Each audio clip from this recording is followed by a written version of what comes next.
ይስጥልኝ ለተቀዳሜ ጥር 2 2018 ዓመተ ምህረት ለዛሬ ያስኩላችሁን ዋና መረጃዎች እነሆኝ። ከዛ በፊት ለዚህ ዩቲዩብ ቻናል አዲስ ከሆናችሁ ሰብስክራይብ ያደረጋችሁ ይህን ቪዲዮ ላይክ ሼር በማድረግ እንግዲህ ቪዲዮውን ጀምሩት ማለት ወዳለሁ። ቲክቶክ ላይ ፖስት ከማደርጋቸው ቪዲዮዎች 4-5 ሰብሰብ አድርጌ በዩቲዩብ ቻናሌ ሁሌ አቀርብላችኋለሁ ማለት ነው። እናንተም በጎ ትብብራችሁን አሳዩኝ ማለት ፈልጋለሁ። ወደ መረጃ የስገባ በመጀመሪያ ያስኩላችሁ መረጃ በማንቸስተር ሲቲ እና በኤክስተር ሲቲ የተደረገው የኳስ ፍልሚያና የተመዘገበውን አስገራሚ ውጤት ስለሱ ማወራችሁ ይኖረኛል። ሌላኛውና ሁለተኛው ባምቢ ወጣት ኢንፍሉዌንሰር ባምቢ ማለት ነው የተሰጣትን ትልቅ የቲክቶክ ቻሌንጅ ከምን እንደደረሰና ስለሱ አዲስ ነገር ኢንፎርም ማድረጋችሁ ይኖረኛል ማለት ነው። በሶስተኛ ደረጃ የአውሮፕላን ማረፊያ የቢሾፍቱ አውሮፕላን ማረፊያ ይመስለኛል የካቲት 18 ላይ መሰለኝ መረጃ አድርሼላችሁ ነበር ወዳጆቼ። ዛሬ ላይ ስለሱ አዲስ መረጃ ወጥቷል። እንግዲህ ስለሱ የማወጋችሁ ዛሬ ይኖረኛል ማለት ነው። ሌላውና የመጨረሻው ማለት ነው ኢትዮጵያ እንደተለመደው በአትሌቲክሱ ዓለም ዛሬም ድልን አስመዝግባለች። ስለሱ የማወራችሁ ይኖረኛል። ሁላችሁም ይህ ቪዲዮ ጀምሮ እስከሚያልቅ ድረስ አብራችሁን ቆዩ ማለት ወዳለሁ። ቴንክ ዩ። እንግዲህ ወዳጆቼ በጣም የሚገርምና የሚደንቅ የሆነ ድል በማንቸስተር ሲቲ እና በኤክስተር ሲቲ መሃል በተደረገው ጨዋታ መካከል እንግዲህ እስከ 80 ምናምን ደቂቃ 9-0 ሲመራ ኤክስተር ሲቲ አንድ ጎል ሲያገባ ማንቸስተር ሲቲ 10ኛውን ጎል አግብቶ እንግዲህ 10 ጎል በጣም ከባድ ነው። በሁለት ዲጂት ነው እንግዲህ ይሄ ክለብ የተሸነፈው። በጣም የሚገርም ውጤት ነው። ሰማያዊው ማሊያ እንግዲህ ዛሬ ከፍ ብሎ የዋለበት ነው። እንግዲህ ይሄ በጣም አስገራሚ በኳሱ ዓለም ትንሽ ግርምትን የጫረ አመጣጡ የሚያስፈራ አይነት ክለብ ሆኗል ማንቸስተር ሲቲ። እናንተ የማንቸስተር ሲቲን ይሄንን ውጤት እንዴት ተመለከታችሁት? በጣም በሚደንቅ ሁኔታ ደግሞ 10ሩንም ጎል ያገባው የተለያየ ሰው ነው። ሌላኛው ግርምት የጫረው ሃላንድ አንድም ጎል አላስቆጠረም እዚህኛው ጨዋታ ላይ። እንግዲህ በኢሜጅ በፎቶ አስደግፌ እዚህ ጋር ላሳያችሁ ሞክራለሁ። ስለዚህ ይህ ጨዋታ አስገራሚ ሆኖ በዛሬው ዕለት ውሏል ማለት ነው። ሌላኛው ቲክቶከር እንኳን ደስ ያላችሁ ወዳጆቼ። ይህንን ቤት ፎሎ አድርጉን፣ የመረጃውን ላድርሳችሁ። ቢያንስ ለ5 ሰው ሼር አድርጉ፣ ላይክ ይደረግ፣ እኔ መረጃውን ላድርሳችሁ።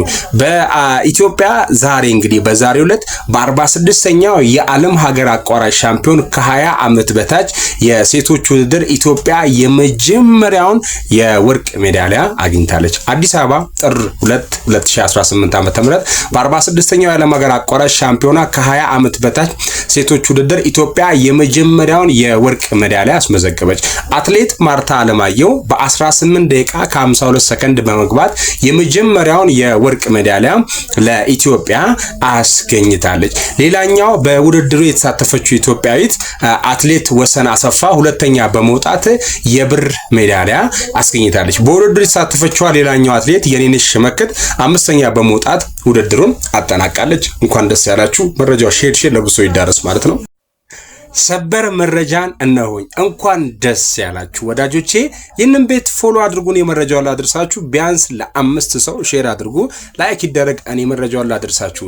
በኢትዮጵያ ዛሬ እንግዲህ በዛሬው ዕለት በ46ኛው የዓለም ሀገር አቋራጭ ሻምፒዮን ከ20 ዓመት በታች የሴቶች ውድድር ኢትዮጵያ የመጀመሪያውን የወርቅ ሜዳሊያ አግኝታለች። አዲስ አበባ ጥር 2 2018 ዓ.ም በ46ኛው የዓለም ሀገር አቋራጭ ሻምፒዮና ከ20 ዓመት በታች ሴቶች ውድድር ኢትዮጵያ የመጀመሪያውን የወርቅ ሜዳሊያ አስመዘገበች። አትሌት ማርታ አለማየሁ በ18 ደቂቃ ከ52 ሰከንድ በመግባት የመጀመሪያውን የወርቅ ሜዳሊያ ለኢትዮጵያ አስገኝታለች። ሌላኛው በውድድሩ የተሳተፈችው ኢትዮጵያዊት አትሌት ወሰን አሰፋ ሁለተኛ በመውጣት የብር ሜዳሊያ አስገኝታለች። በውድድሩ የተሳተፈችው ሌላኛው አትሌት የኔነሽ ሽመክት 5ኛ በመውጣት ውድድሩን አጠናቃለች። እንኳን ደስ ያላችሁ። መረጃው ሼር ለብሶ ይዳረስ ማለት ነው። ከላይ ያለችዋን ወጣት ሁላችሁም ታውቃታላችሁ ብዬ አስባለሁ። ምርጥና ጎበዝ ኢንፍሉዌንሰር ነች። ሀና ጊዴ ወይንም ደግሞ ባምቢ ትባላለች። ኤኤምኤን ትሬዲንግ ለባምቢ የመኪና ስጦታ ሊያበረክት እንደሆነ መረጃዎች እያስነበቡ ይገኛሉ።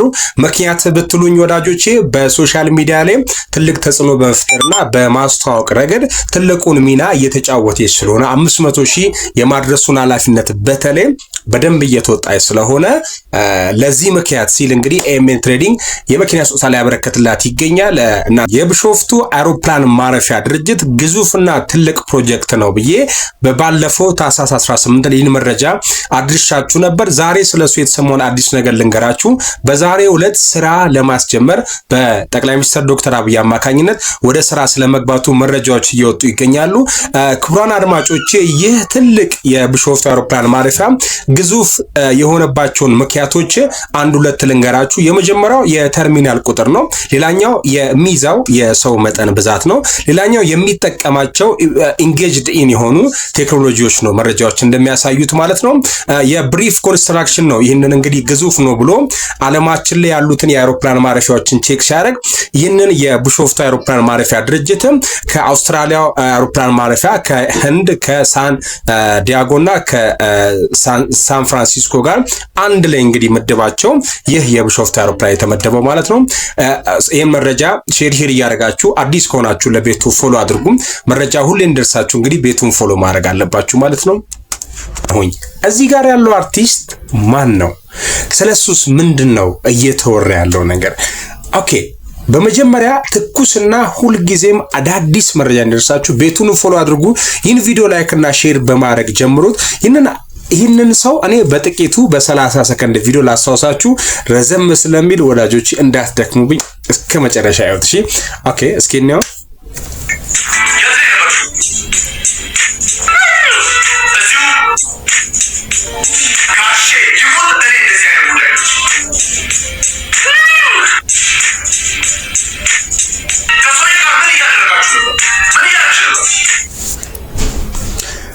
ኦኬ እንግዲህ እንዳያችሁት ነው፣ አስታውሳችሁታል ብዬ አስባለሁ። እስኪ መረጃ ያላደርሳችሁ ነኝ።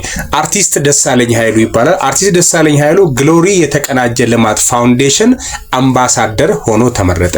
ትምህርትና ማህበራዊ ልማት ላይ ትኩረት አድርጎ የሚንቀሳቀሰው ግሎሪ የተቀናጀ ልማት ፋውንዴሽን በታሪካዊቷ የጎንደር ከተማ እጅግ ዘመናዊና ግዙፍ ልዩ አዳሪ ትምህርት ቤት መንደር ሊገነባ መሆኑን በዛሬው ዕለት በጌት ፈም ሆቴል በሰጠው መግለጫ ይፋ አድርጓል። የፋውንዴሽኑ መስራች ወይዘሮ አስማሩ በሪሁን ከበደ እንደገለጹት የመጀመሪያው ምዕራፍ ግንባታ በጎንደር ከተማ በ72000 ካሬ ሜትር መሬት ላይ የሚያርፍ ይሆናል። ይህ ፕሮጀክት ልዩ አዳሪ ትምህርት ቤትና ግዙፍ ህንፃን የሚያካትት ሲሆን ፋውንዴሽኑ በቀጣይ መሰል ተቋማት በስምምነት የአገሪቷ ክልሎችን ለማስፋፋት የቅድመ ዝግጅት ስራዎችን የማጠናቀቅ ስራ እየሰራ ነው። ለዚህ ግዙፍ ሀገራዊ ፋውንዴሽን ስራ ከፍተኛ ንቅናቄ ይፈጥራል ተብሎ የታመኑበትን አርቲስት ደሳለኝ ኃይሉን የድርጅቱ አምባሳደር አድርጎ ሾሟል።